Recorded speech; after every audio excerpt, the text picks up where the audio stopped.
Coming up on the Razzball Fantasy Football Podcast, we are going to discuss the wide receiver matchup preview for Week 8. And how do we do that, folks? We dive into our slot versus wide points per game analysis that you can find on Razzball.com. So stay with us as we break down the top outside and slot matchups starting right now on the Razzball Fantasy YouTube channel.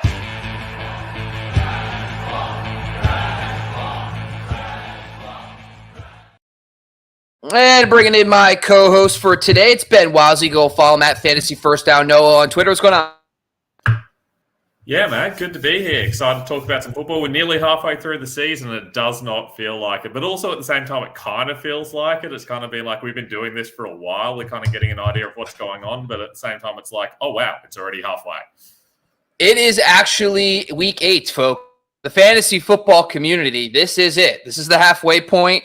Thinking next week we probably should do a little bit of like not superlatives, but some discussion about our first half guys that we were right about, wrong about. Maybe we'll get into that next week, talk a little bit about that. But today we're going to focus on Week 8 matchups.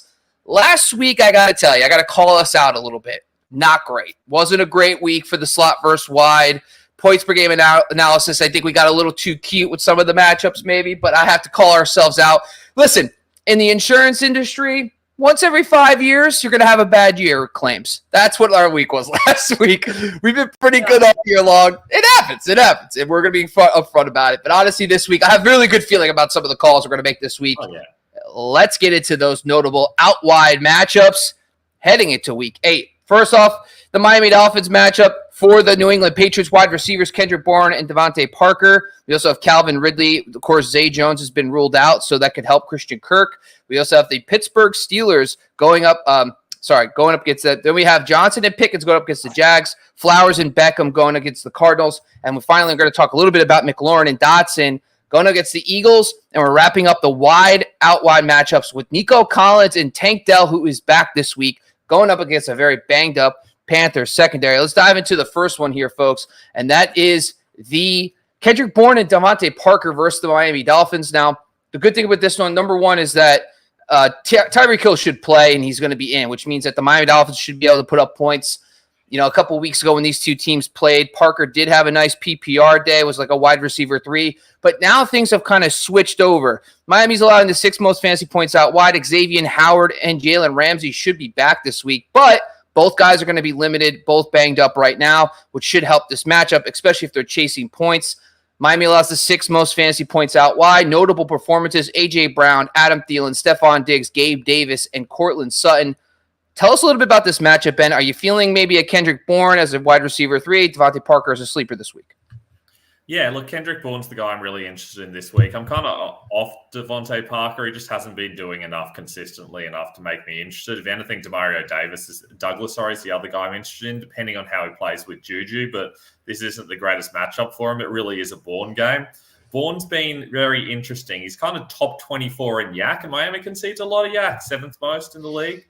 So that's a good thing. He gets a lot of red zone targets, and he's turned his 6 red zone targets into 3 touchdowns. So you kind of do need that touchdown in a lot of these games with Bourne for him to really shine. He does tend to struggle against teams that kind of blow out the Patriots. They kind of just go, oh, well, we're going to lose this game. We'll just stop doing anything. They get a little bit useless. So I'm a little bit concerned about that happening. But in plus matchups, Bourne has averaged 9.5 targets. So there's a lot of upside here if Bourne can get it right. He's got a lot of touchdown upside. We just got to see how the game plays out. I'm a little bit scared that it's one of those situations where the Patriots get blown out early and then nothing in particular happens because Mac Jones can't really chase games. Yeah, last week was a little glimmer of hope. We saw, Mac Jones and company play very well against the Buffalo Bills. Bills defense has been extremely banged up, but they did show up last night in the Thursday night game. So there is something there. The other aspect of this, too, is I do think the second half, a lot of teams that had changes in coordinator and scheme, this is the time we're going to start seeing progression. Like Bill O'Brien came in, he overhauled that offense. We should have expected maybe a slower start, but the guy I've been high on all offseason has been Kendrick Bourne. I actually had him in my top 150 preseason because I wanted to take a shot on somebody in this offense, and I liked what I was hearing about him. The other thing that's changed over the last few weeks is he leads the team in routes every week now. early on in the season when Devontae Parker came back, it was Parker, but they moved to Bourne. And all I've heard all off season is that he's looked really good in the preseason, and now he's showing it on the field. He's had back-to-back top 10 performances. Like, I don't think a lot of people know that. Like, top 10 is legit. And so when you're looking at the matchup, like we just talked about, Miami's top 10 in air yards and also yards after the catch. They lean a little bit more yards after the catch, like you just brought up, which is a great point. Kendrick Bourne is also better after the catch. That's where he gets most of his production from. He lines up very similar to A.J. Brown, so I like the lineup position for him too. Miami plays heavy man. Even though they're both really good against zone, Bourne's been good in both. So I actually like Kendrick Bourne this week as a wide receiver 3, and I agree with you. I'm not interested in Parker. It is Douglas if you're looking for a second option, maybe in a PPR, but I'm not fading anybody. I think Kendrick Bourne is the wide receiver 3 you want in this matchup. All right, let's put down the number 2. It is the Jacksonville Jaguars outside receivers against the Pittsburgh Steelers, who have the 4th most fantasy points out wide. Of course, Zay Jones has been rolled out. It hasn't mattered. Calvin Ridley's not been good, even with Zay Jones out of the lineup. It's been Christian Kirk who's taken advantage of this. So the question is, can Calvin Ridley finally get it together? I know you have a hot take on this one. Some notable performances: Amari Cooper, Devontae Adams, Jacoby Myers, Nico Collins, and Puka Nacua against the Pittsburgh Steelers. What's your thoughts here, Ben? Look, I really like Calvin Ridley this week, and I know that's kind of like a kind of thing you're not allowed to say these days. You're not allowed to like Calvin Ridley. Calvin Ridley sucks. We all hate Calvin Ridley. He's total bust. It's not true. The reality is he's copped some really tough matchups. Kansas City Chiefs, bottom 10 matchup. Houston Texans, bottom 10 matchup. Atlanta Falcons, bottom 10 matchup. New Orleans Saints, bottom 10 matchup. Lots of tough matchups for out wide receivers. Now, he did struggle a little bit against the Colts last week, but realistically, in his other plus matchups, he's averaged 19 PPR points. That includes that Colts game where he wasn't very good. So the reality is, when he gets a good matchup, a lot of the time he can give you really positive results. I also expect that teams are going to start to go, oh, Christian Kirk's just tearing us apart. We really should start to worry about him a little bit more. That might give Ridley just a little bit more space. The other thing to keep in mind, Ridley and Zay Jones between them combined for 12 of the 18 red zone targets this season.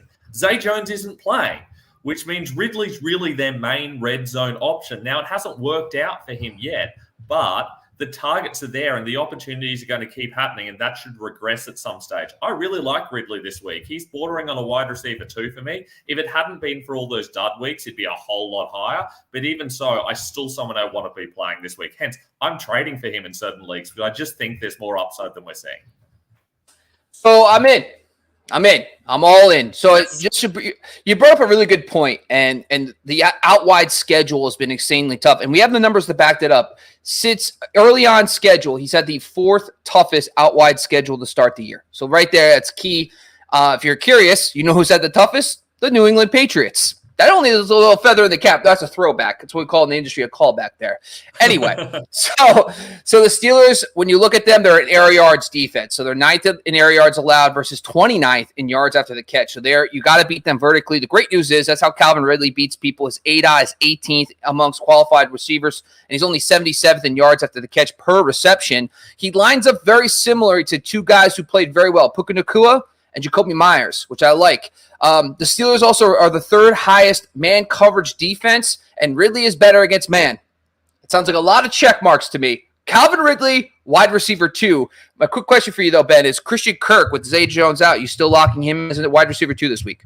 Yeah, he's still up there for me. If anything, I have him slightly higher because he's also going to get this matchup. This matchup's going to work for him as well. The reality is he's going to be able to attack Pittsburgh too. So I like them both. They're both stars for me. All right, sounds good. Let's shift down into the same game, which should be a fun one, folks. We have the Johnson and Pickens versus those Jaguars, who allowed the 3rd most fantasy points out wide. And by the way, just because we want to make sure we're on top of trends.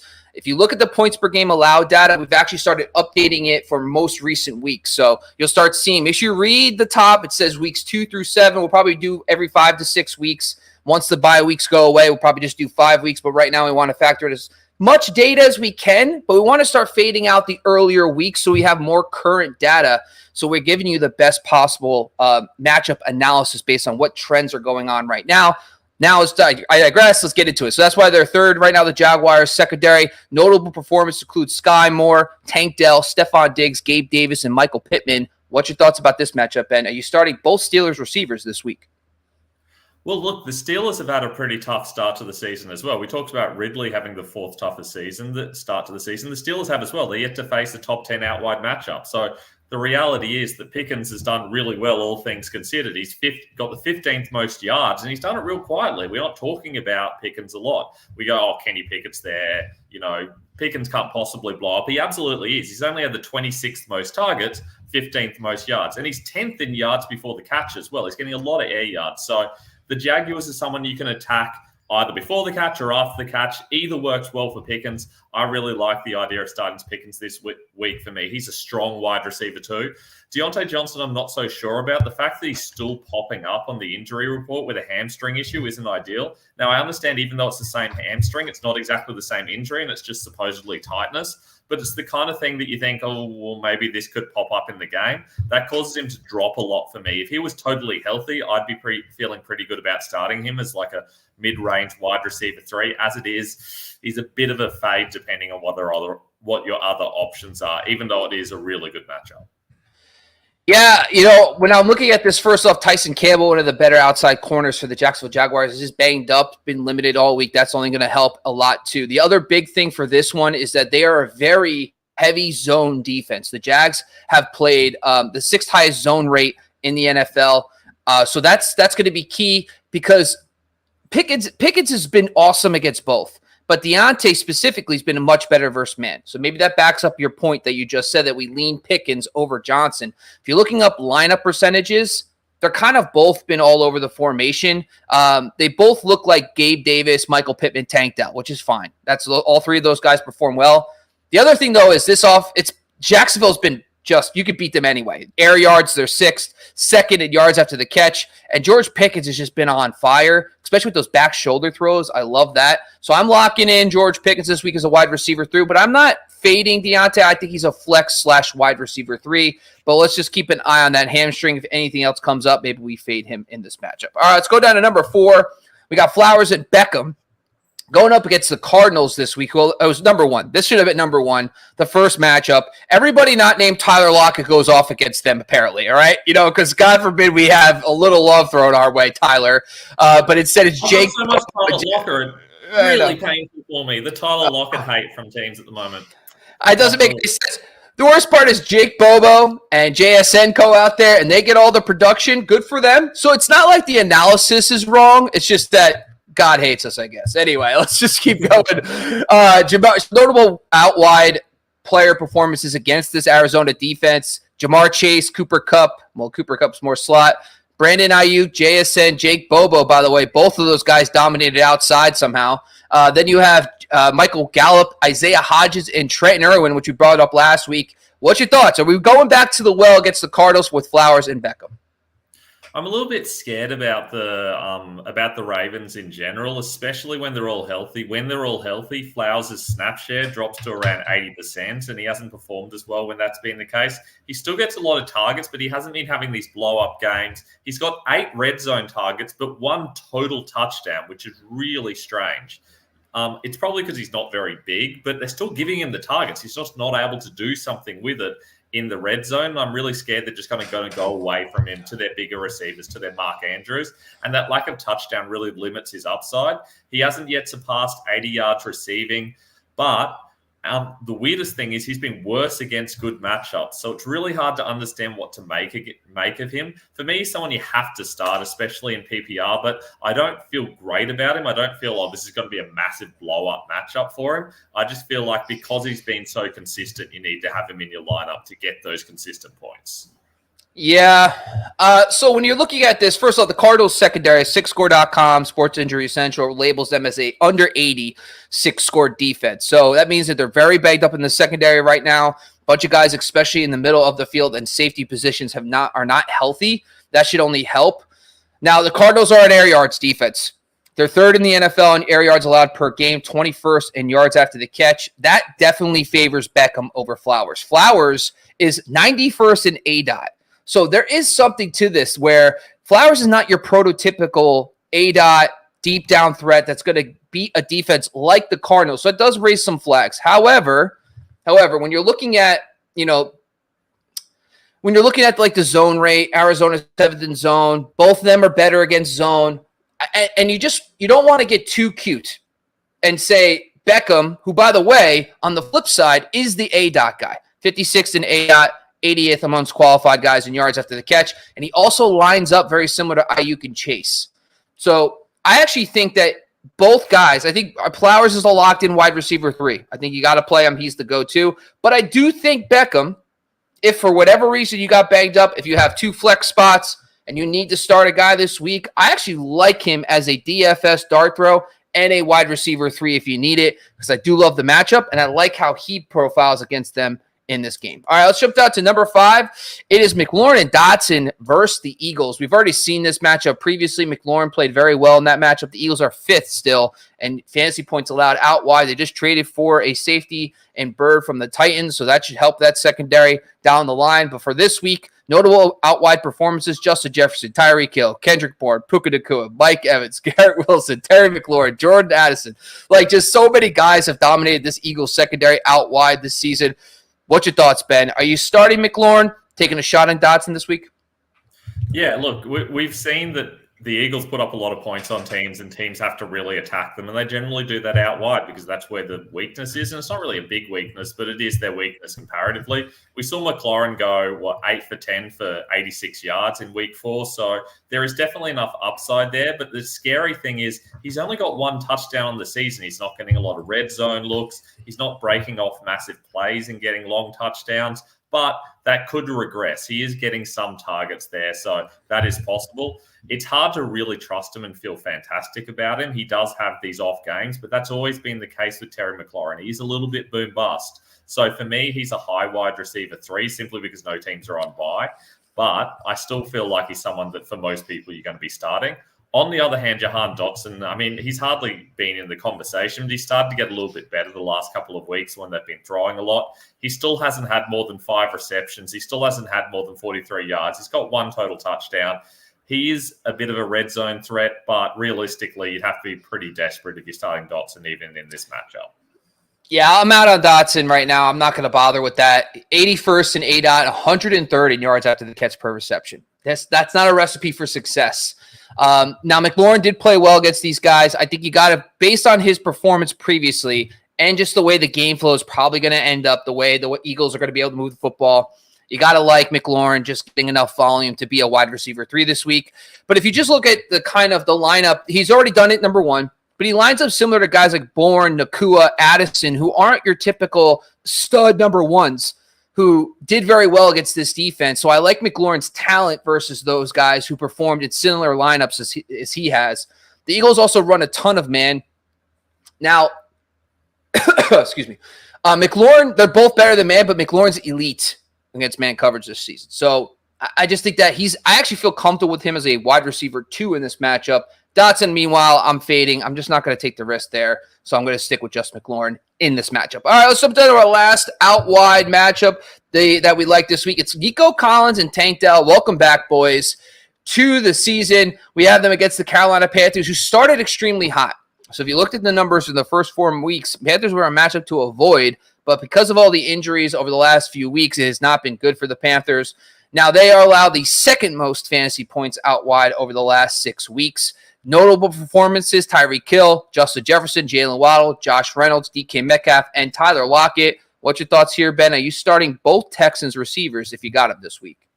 I'm finding this a really interesting one. The Texans have been really strange simply because they've had injuries causing them to cycle their receivers a little bit. So you're never really sure whether a player's performing well because of who's out, or if they're performing well because of the matchup, or if they're just performing well because they're good. So it's been a bit of a weird one. Collins' best games have come when Dell has played. So that's a good sign for this week. And he has done really well in some of the good matchups, but he did bust against the Jaguars. Having said that, we know that's not really his style of matchup, even though it's supposedly a good out-wide matchup. Tank Dell's been really good when he's been healthy and getting enough snaps, but do we know how healthy he is and that he's going to get enough snaps? I mean, probably, given that Robert Woods is out, but we don't know that for sure. On the topic of Woods, he has 7 red zone targets, Robert Woods. Dalton Schultz, the only other person with more than 2. He has 7 as well. So, firstly, could be a really big Dalton Schultz game in the red zone, but you have to figure that they're going to give someone else some red zone targets unless they somehow just don't end up in the red zone at all. Because realistically, Collins has 2, Dell has 1, and that's ridiculous given how many games they've played. So I think we might see a little bit of touchdown regression out of at least one of these guys, and just a sneaky shout out for Dalton Schultz. Yeah. So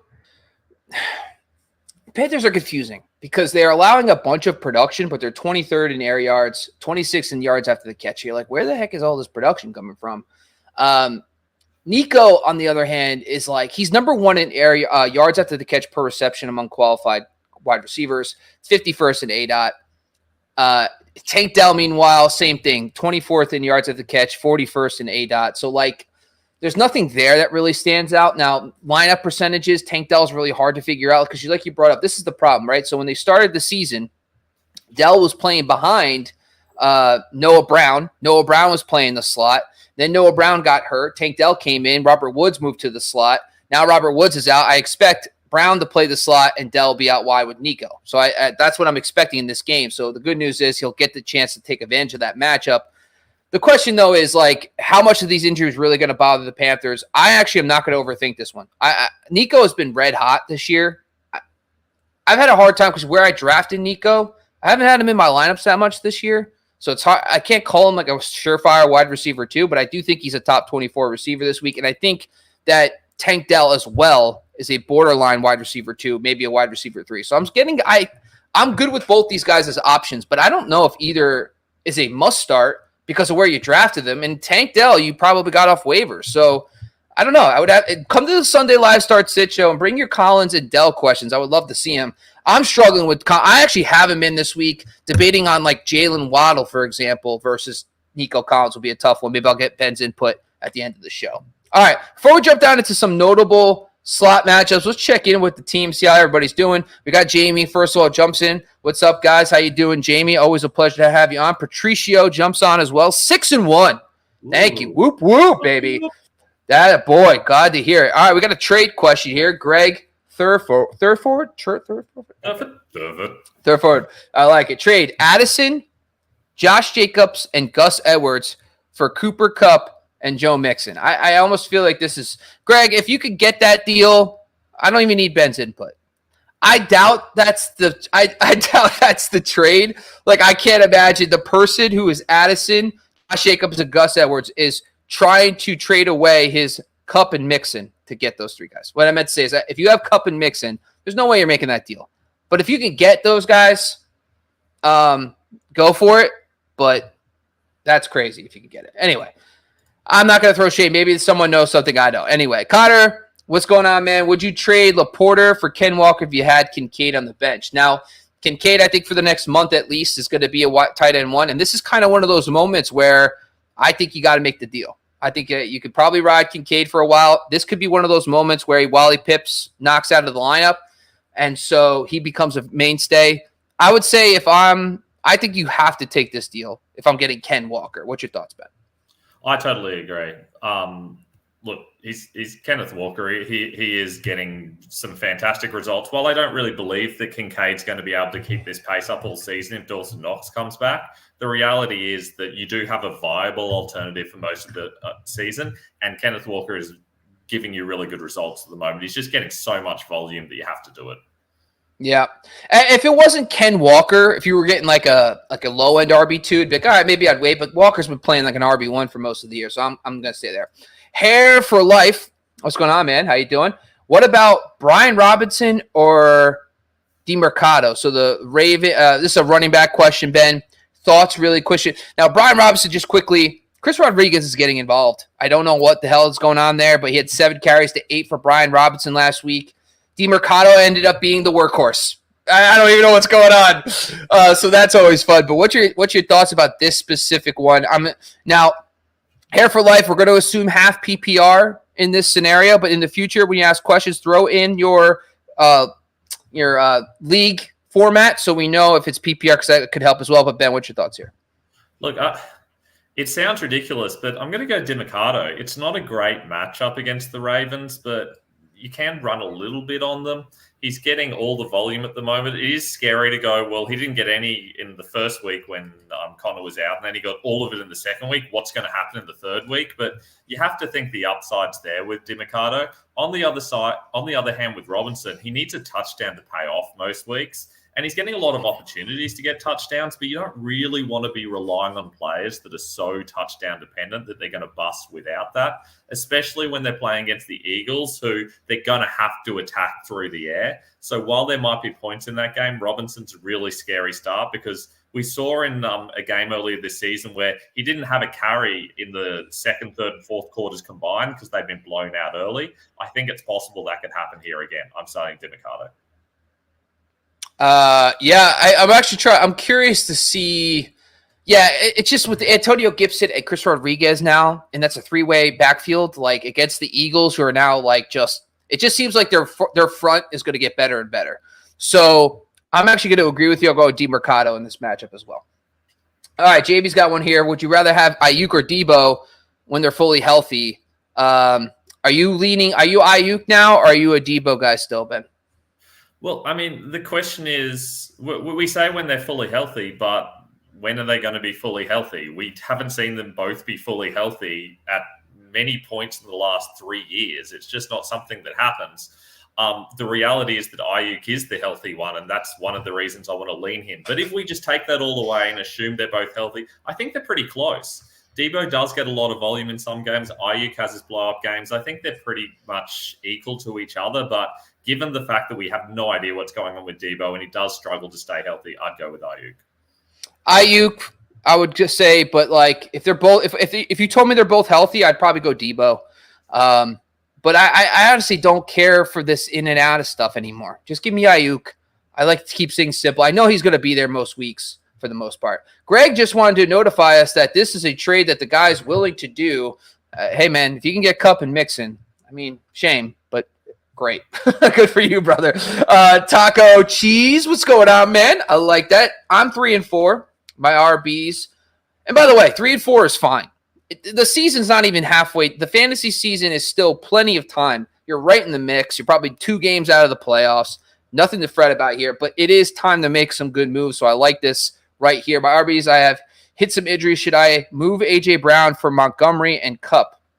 Now, if my first thought process here is like, if you're getting Cooper Kupp to replace A.J. Brown and then you're getting David Montgomery, it seems like a no-brainer. But the other aspect of this, though, is you're getting David Montgomery, who's also hurt.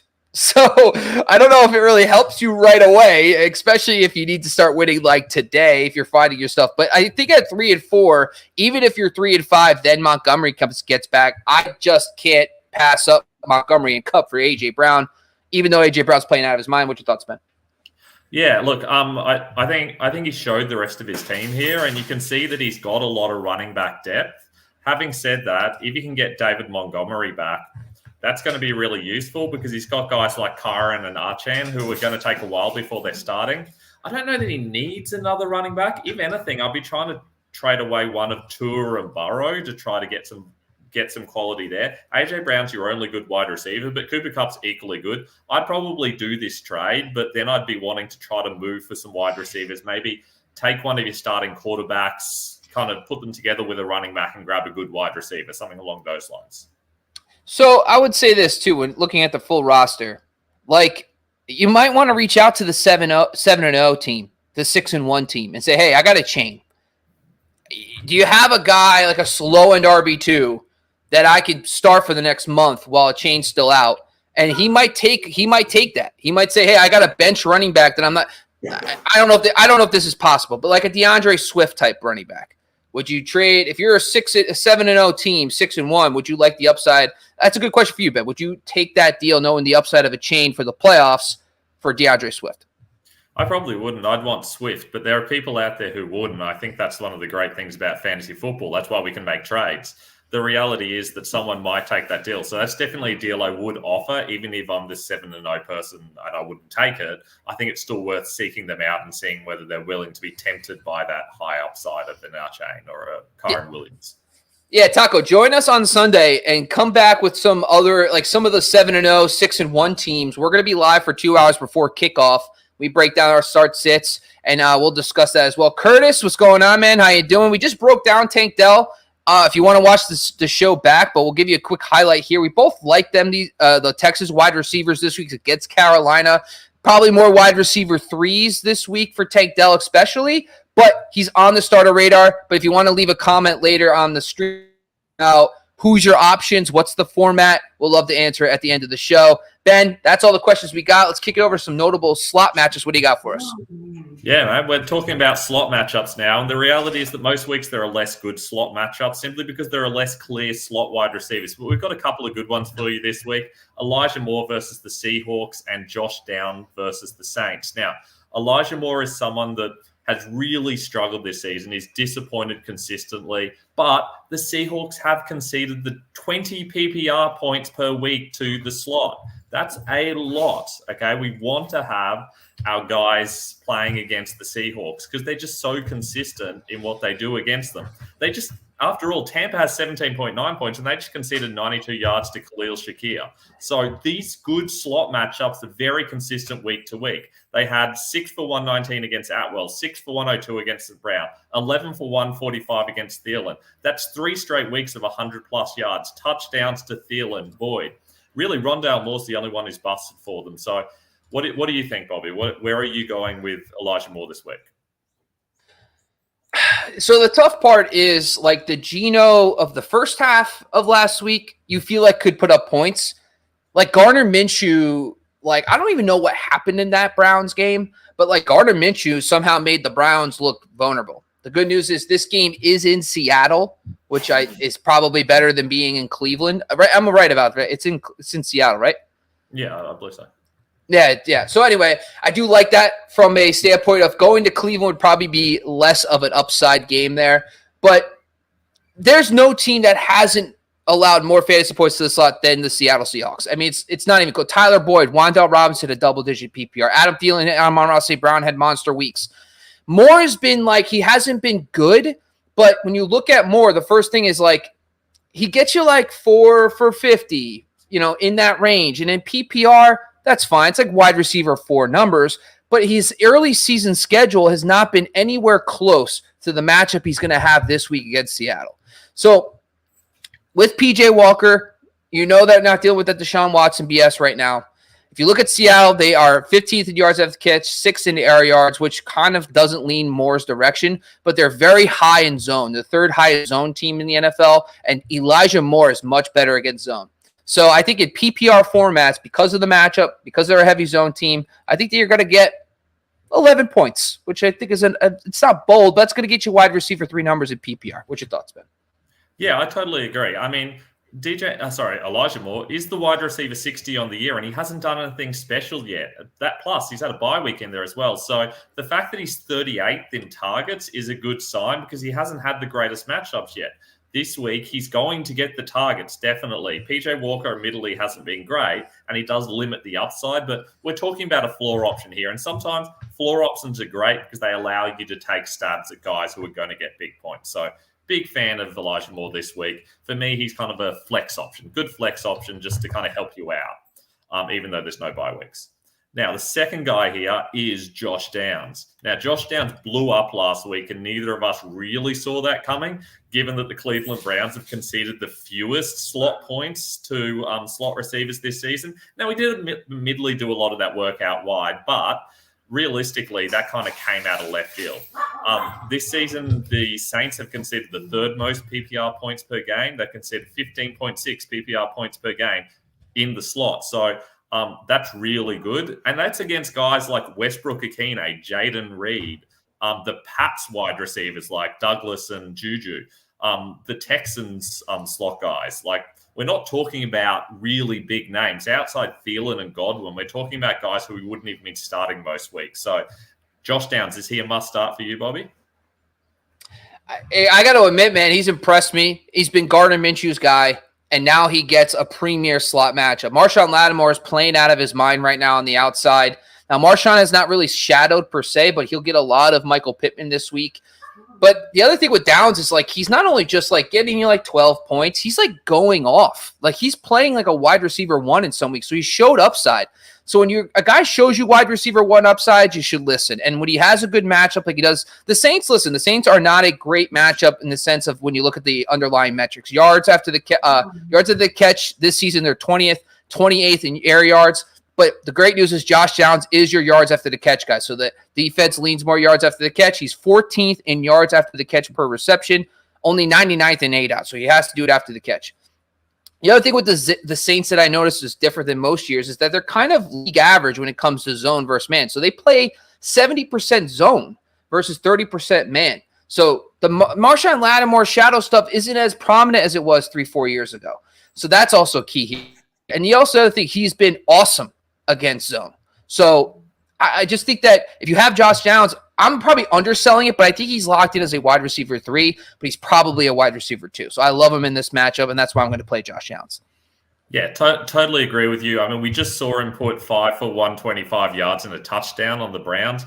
You got to play him against the Saints. Remember, Downs averages 5.5 PPR points per game with Anthony Richardson. He averages 12.5 PPR points per game with Minshew. Minshew is the guy you want quarterbacking Josh Downs, and Minshew's in for the near future, baby. So Josh Downs is someone you've absolutely got to start. Now, let's talk about a couple of guys we're feeling a little bit less positive on. We're going to talk about the downgrades. We've got the Rams against the Cowboys, and we've got the Seahawks wide receivers against the Browns, who we just talked about briefly there. Let's talk about Puka Nacua and mainly Atwell, but Cooper Kupp's going to be involved in this a little bit as well against the Cowboys. Now, the Cowboys have been pretty good at times.